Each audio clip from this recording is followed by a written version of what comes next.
بر صغیر کے عظیم صوفی بزرگ حضرت داتا گنج بخش علی حجویری رحمۃ اللہ علیہ کے 983ویں سالانہ عرس مبارک کی تقاریب لاہور میں انتہائی عقیدت و احترام کے ساتھ جاری ہیں۔ صدیوں سے آپ کا آستانہ عالیہ بلا تفریق رنگ و نسل تمام انسانوں کے لیے امن اور روحانیت کا عظیم مرکز بنا ہوا ہے۔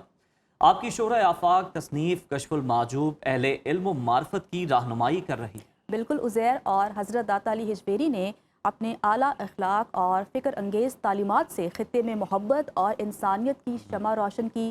آپ کو گنج شکر کا لقب کیسے ملا اور جدید نسل آپ کی تعلیمات سے کیسے سبق حاصل کر سکتی ہے، اس پر بات کرنے کے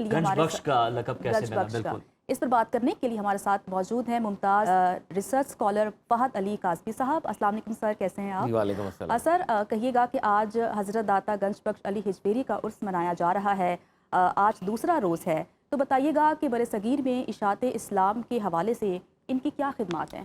بسم اللہ الرحمن الرحیم۔ تھینکس اے لاٹ۔ آج شیخ حجویر کے حوالے سے ہم کانورزیشن کر رہے ہیں and I feel extremely honoured.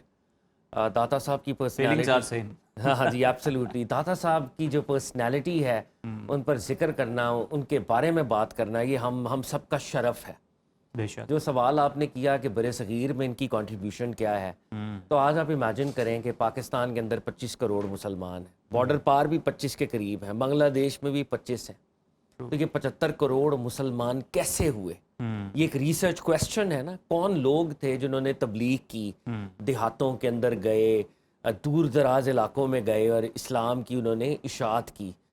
تو ان میں سر فہرست جو طبقہ ہے وہ صوفیاء کرام کا ہے۔ بے شک۔ اور شیخ حجویر جب پنجاب میں آئے تھے اور خاص طور پہ لاہور میں آئے تھے، تو لاہور اس وقت ہندوازم کا گڑھ تھا، اور اگر آپ پرانی کتابوں میں، ہندو کتابوں میں دیکھیں تو راوی کو وہی اہمیت حاصل ہے جو گنگا اور جمنا کو ان کے ہاں حاصل ہے۔ Ravi is one of their very sacred rivers, اور راوی کنارے یہاں پر ایک ہندو کنگڈم موجود تھی۔ آپ پرانا وہ جائیں، راجہ آنند پال، جےپال، یہ وہ والے زمانے ہیں۔ صحیح۔ اور اس کانٹیکسٹ میں ایک اللہ کا ولی آتا ہے اور تنے تنہا، اور اقبال تک کو کہنا پڑ جاتا ہے کہ سید حجویر مخدوم امم مرکد او پیر سنجر راہ حرم۔ اور پنجاب کے اندر اقبال فرماتے ہیں کہ جو آپ نے دین کی شمع روشن کی ہے وہ صبح قیامت تک وہ آپ کا کریڈٹ ہے۔ تو اگر آپ لاہوری کی ہسٹری کو دیکھ لیں، جو پہلے بزرگ یہاں پہ آئے حضرت سید اسماعیل بخاری، اس کے بعد زنجانی برادرز، حضرت میرا حسین زنجانی، حضرت Yaqub Zanjani, Musa Zanjani, and then Ali Hujwiri. And Ali Hujwiri جب آئے ہیں، جن کا ٹائٹل داتا گنج بخش ہے، وہ دن اور آج کا دن، اب یہ داتا کی نگری ہے۔ واہ۔ اور آپ اس کو کمپیئر کریں، یہ جو بر صغیر کے اندر اسلام کا آنا ہے، 600 سال تک اسپین میں مسلمانوں نے حکومت کی تھی، 600 ایئرز، لیکن تصوف اس درجے پر اسپین میں موجود نہیں تھا۔ دین سلاطین کے انفلوئنس پر قائم تھا، سلطانوں کے، بادشاہوں کو شکست ہو گئی۔ آج اسپین میں کوئی اسلام نظر نہیں آتا۔ بر صغیر کے اندر مغلیہ سلطنت ختم ہو گئی، اس سے پہلے لودھی سلطنت ختم ہو گئی، خاندان غلامہ ختم ہو گیا، برٹش راج آ گیا۔ یہ کہاں سے اسلام آیا ہے؟ جو فرق ہے مسلم اسپین میں اور مسلم بر صغیر میں، وہ صوفیاء کا ہے۔ یہ جو آج 75 کروڑ مسلمان ہیں، یہ سارا کریڈٹ میں چاہوں گا آج کے دن کے موقع پر آپ کی موجودگی کا فائدہ اٹھاتے ہوئے، جس طرح سے آپ بتا رہے ہیں کہ 75 کروڑ اور بہت بڑی تعداد ہے جن کو دائرہ اسلام میں داخل کیا، اور پھر داخل کر کے بڑی تربیت بھی کی۔ عملی طور پر کس طرح سے، کس حسن اخلاق سے ان کو دین کی طرف مائل کیا، تربیت کی صوفیاء کرام نے، خاص کر جو شہنشاہ ہیں داتا علی حجویری، ان کے حوالے سے ذرا طرز عمل کے حوالے سے بتائیے۔ اخلاق تو صوفیاء پر ختم ہے، اور شیخ حجویر بہت سافٹ، کائنڈ ہارٹیڈ انسان تھے، very sophisticated also. He was a man of letters, intellectually بہت ایوالوڈ تھے۔ اور آپ کے جو استاد گرامی کے بارے میں آتا ہے، شیخ مکرم کے بارے میں، اس سے آپ کو شیخ حجویر کے اخلاق کا بھی پتہ چلے گا کہ جب خانقاہ کے اندر داخل ہو رہے تھے شیخ حجویر ایز اے اسٹوڈنٹ، تو خانقاہ کے باہر لکھا ہوا تھا، یہاں پر آنے والے سے اس کا دھرم نہیں پوچھا جاتا، کھانا کھلایا جاتا ہے۔ جب آپ کا اخلاق اس کے اوپر ہو کہ all humans are equal، یہ جو مخلوق ہے یہ اللہ کا عیال ہے، جب آپ کی تربیت اس بیسس پر ہو تو آپ امیجن کر سکتے ہیں کہ پھر وہ کیا اخلاق ہے جو آپ سے پھر مینیفیسٹ ہوتا ہے. کسی غیر مسلم کا دل نہیں توڑا، روزہ توڑ لیا آپ نے. ہاں بے شک، وہ بے شک. آپ ایسے بہت سے واقعات ہیں. داتا صاحب نے فرمایا اگر تم صوفی پاتھ پہ جانا چاہتے ہو نا تو آپ نے فرمایا کہ 3 طرح کے ٹیسٹ اولیاء اللہ بگنر صوفی سے لیتے ہیں. اچھا.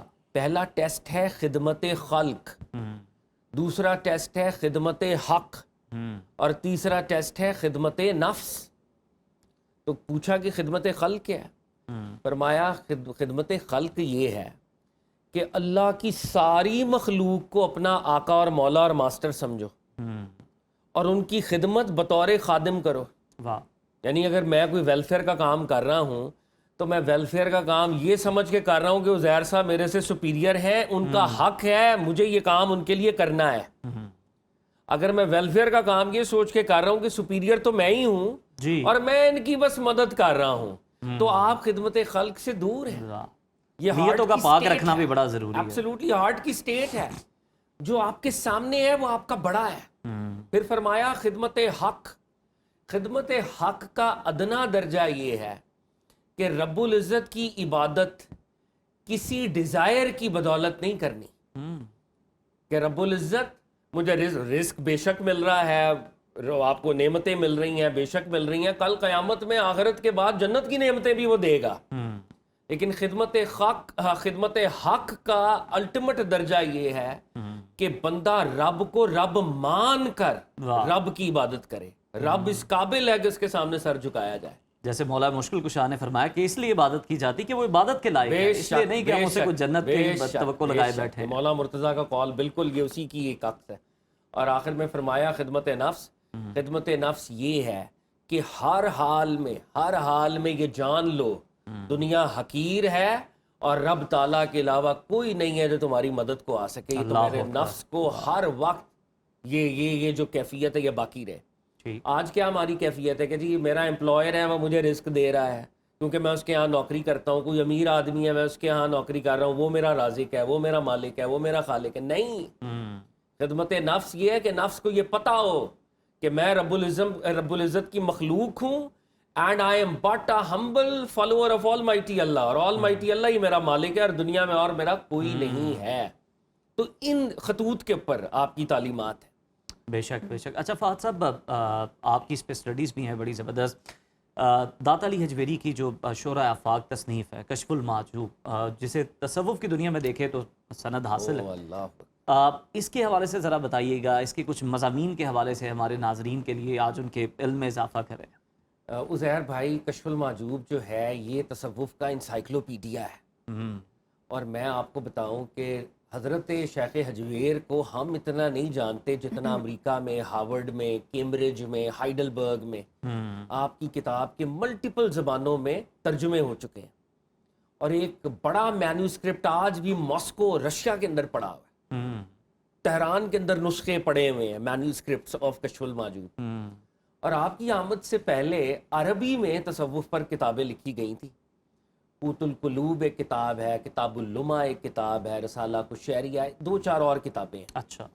فارسی میں تصوف کی پہلی کتاب کشف المعجوب ہے. اور یہ کتاب آپ نے لاہور میں بیٹھ کے لکھی ہے. He was a prolific writer. He had written other books also. وہ بکس سروائیو نہیں کی. لاہور میں بیٹھ کے کشف المعجوب لکھی ہے. اور فرماتے ہیں کہ میرا، اب آپ امیجن کریں، آپ نے M Phil P H D کے لوگوں کو دیکھا ہوگا، خود بھی اس راہ سے آپ گزرے ہیں. ہم نے جب ریسرچ کرنی ہوتی ہے، we need material, we need libraries. Yes. فرماتے ہیں کہ میری لائبریری غزنی میں ہے، میرا کتب خانہ غزنی میں ہے، لاہور میں بیٹھ کے اپنی یادداشت سے کتاب لکھ رہا ہوں. واہ. اور کتاب میں بیسیوں قرآنک ریفرنسز، سینکڑوں احادیث کے ریفرنسز، سینکڑوں اولیاء اللہ کا تذکرہ، سینکڑوں ڈیفیکلٹ مسٹیکل ڈیبیٹس اور ان کی ریزولوشن وہ آپ میموری سے کر رہے ہیں. بندہ حیران ہو جاتا ہے کشف المعجوب پڑھ کے کہ what kind of a person he was. اور ایک جگہ پہ فرماتے ہیں بڑا ایک ان کا جو اسلوب ہے نا کشف المعجوب میں، اگر کوئی اپنا کریڈٹ ہے تو اپنا نام مائنس کر دیں گے، کہیں گے کوئی درویش کے ساتھ یہ معاملہ پیدا ہوا. اپنی اگر کوئی غلطی ہے اور وہ چاہتے ہیں کہ قاری جو ہے وہ اس سے کوئی سبق حاصل کرے تو اپنی کوئی غلطی یا ترک اولا کو بڑھا چڑھا کے بیان کریں گے جب میں نوجوان تھا تو یہ غلطی ہو رہی تھی, تم یہ غلطی نہ کرنا. ہی از سچ اے ہمبل مین. اپنے کریڈٹ کو چھپا دیتے ہیں. وہ درویش ایک جا رہا تھا, اس کے وہ درویش خود ہوتے ہیں. اور جہاں پر کوئی پرابلمٹک بات ہے کہ ان کو پتہ ہے کہ ینگسٹرز کے ساتھ تصوف کی راہ میں پرابلمز آئیں گے, تو وہاں پر اپنے نام کو آگے کر دیتے ہیں. میرے اندر بچپنے کا جوش تھا, جوانی کے اندر یہ غلطیاں ہم بھی کرتے تھے, تم نہ کرنا. سو ہی از سو اوپن, ہی سو کینڈیڈ. اور اس کتاب کے 4 حصے ہیں. پہلے حصے میں حضرت جو ہیں تصوف کے بارے میں اصولی گفتگو کرتے ہیں. علم کیا ہے, تصوف کیا ہے, گدڑی صوفیاء کیوں پہنتے تھے, ملامت کیا ہے. یہ آپ کی بڑی طویل اور بڑی شاندار گفتگو ہے اس کے اوپر. زبردست. اور یہ کتاب کا پہلا حصہ ہے. کتاب کے دوسرے حصے میں سیدنا ابو بکر صدیق سے لے کے صحابہ کرام, اہل بیت عظام اور اپنے دور تک کے اولیاء اللہ کے خاکے بیان کر دیتے ہیں. کتاب کے تیسرے حصے میں 12 تصوف کی اپروچز تھیں, 12 فرقے تھے, ان کی ڈیٹیلڈ کمپلیکیٹڈ کانورزیشن ہمارے سامنے رکھتے ہیں. کتاب کے چوتھے حصے میں کتاب ہے کشف المحجوب. کشف المحجوب کا مطلب ہے پردے ہٹانے والی کتاب. واہ. فرماتے ہیں کہ بندے اور رب کے درمیان پردے آ گئے ہیں, پردوں کو ہٹانا ہے. 11 پردوں سے پردے ہٹاتے ہیں. رب العزت کی معرفت کیا ہے, توحید باری تعالیٰ کیا ہے, ایمان کیا ہے. جب یہ چیزیں میری پوری ہوں گی میں نے نماز پڑھنی ہے. نماز پڑھنے سے پہلے کلینزنگ کرنی ہے, طہارت. ظاہر میں طہارت کیا ہے, باطن میں طہارت کیا ہے, وہ توبہ ہے. کاظمی صاحب دیکھیں کتنی خوبصورتی سے آپ نے بتایا کہ پردے ہٹا کر بندے کو رب سے کنیکٹ کروایا جا رہا ہے. نگیٹ کرنے والے بڑے ہیں, ڈائریکٹ کریں جی آپ اس طرح کریں, آپ اس طرح کریں, لیکن آپ بھی دیکھ لیں کہ جو مرضی وہ کر لیں, جس طرح کی مرضی باتیں کر لیں. 983 سال گزرنے کے باوجود بھی گنج بخش فیض عالم کے نعرے لگ رہے ہیں. خلقت دیکھیں وہاں پہ کیا ہے. ایبسلیوٹلی, اس میں کوئی شک نہیں ہے. شیخ اجویر رضی اللہ تعالیٰ عنہ کا جب ذکر ہوتا ہے تو لگتا ہے کہ یہ بھی کل جیسے کوئی کسی نے پردہ کیا ہے. ہی سو پاپولر. اور وہ جو رب العزت نے اولیاء اللہ کا بالعموم اور شیخ اجویر کا بالخصوص ان کی محبت دلوں میں اتار دی ہوئی ہے. وہ دل ہیں جو کھینچے چلے جاتے ہیں, پل ہے ایک. لیکن میں آخر میں ایک بات ضرور یہاں پہ کہنا چاہوں گا. تصوف کے نام پر, اور داتا صاحب نے کشف المحجوب میں یہ مضامین اٹھائے ہیں, تصوف کو نام پہ لوگوں کو دھوکہ بھی بہت دیا گیا ہے, بے شک ڈیسیو بھی کیا گیا. کشف المحجوب میں جگہ جگہ مدعیان تصوف کی کریٹیک ہے, کرٹیسزم ہے. ایک جگہ آپ کا مشہور فکر ہے, فرماتے ہیں کہ سرکار دو عالم کے بعد صحابہ کرام کے دور میں تصوف ایک حقیقت تھی, ٹرمینالوجی نہیں تھی. آج تصوف ایک ٹرمینالوجی تو بن گئی ہے مگر اس کی حقیقت کوئی نہیں ہے. اور فرماتے ہیں میرے ریڈرز, تصوف کا دعویٰ نہ کرنا, سیدھی راہ پہ چلتے رہنا. کلیمنٹ, سوڈو کلیمنٹ سے بھی تو بچنا ہے نا. جو لوگ آج تصوف کو کرٹیک کر رہے ہیں وہ ہماری ہی حرکتوں کی وجہ سے بھی تو کر رہے ہیں. ہمارے اندر اگر آج شیخ اجویر کا اخلاق ہوتا, شیخ اجویر کا کردار ہوتا, شیخ اجویر کی وہ ڈیپ مسٹیکل سینس, میں آپ کے سامنے کشف المحجوب کی کوٹیشنز اگر پریزنٹ کروں تو دے آر ہائیلی انٹلیکچوئل. لیکن کاظمی صاحب آپ دیکھیں نا کہ یہ جو بڑی تعداد میں جعلی ہیں, یہ پھر اصلی ہونے کی دلیل بھی تو ہے نا. بے شک, بے شک کہ حق موجود ہے. اس میں شیخ اجویر نے نا خواجہ حسن البصری, چائے آٹے میں نمک کے برابر, بے شک خواجہ حسن البصری کو کوٹ کیا. فرماتے ہیں کہ داتا صاحب کوٹ کرتے ہیں, خواجہ حسن البصری فرماتے ہیں شریر لوگوں کی صحبت کی وجہ سے اچھوں سے بھی بدزنی پیدا ہو جاتی ہے. یس. جب آپ تو داتا علی اجویری اس کو ایکسپلین کرتے ہوئے کہتے ہیں کہ جب تمہاری صحبت ہی جھوٹے صوفیوں میں ہوگی تو تم اصلی صوفیوں کی بارگاہ میں کیسے حاضر ہوگے. تو فرماتے ہیں مسئلہ تمہارے نفس کا بھی ہے, تم نے طلب ہی جھوٹے کیے, تمہیں جھوٹے ملے. سچی طلب رکھتے تو تم سچوں کو پا لیتے. یہ بھی تو ایک پرابلم ہے نا. جب میری طلب ہی یہ ہے کہ مجھے کوئی لکی نمبر آپ دے دیں, میرا بانڈ نکل جائے, لکی نمبر مل دیں, میرے گھر میں میری بیٹی کا رشتہ ہو جائے. جب میں نے دین کو, تصوف کو اس طرح سمجھا ہے, صوفیوں کو میں نے جوتشی بنا دیا ہے, صوفیوں کو میں نے اسٹرالوجر بنا دیا ہے. صوفی تو قرآن حکیم سے جوڑتا ہے, صوفی آپ کو لکی نمبر نہیں دیتا، صوفی آپ کو یہ کہتا اور ہے یہ کہ تو- جو بدر وقت جو آج کی بدر ہے ان 313 جیسے ہو جاؤ اور اس چیلنج کے لیے کھڑے ہو جاؤ، قیام کرو. بالکل فہد صاحب، یہ وہ شارٹ ٹرم والا معاملہ نہیں ہے کہ یہ ضرورت پیش آئی تو وہاں چلے گئے، یہ It is پیش آئی تو not a ادھر چلے گئے. transactional یہ تو bond.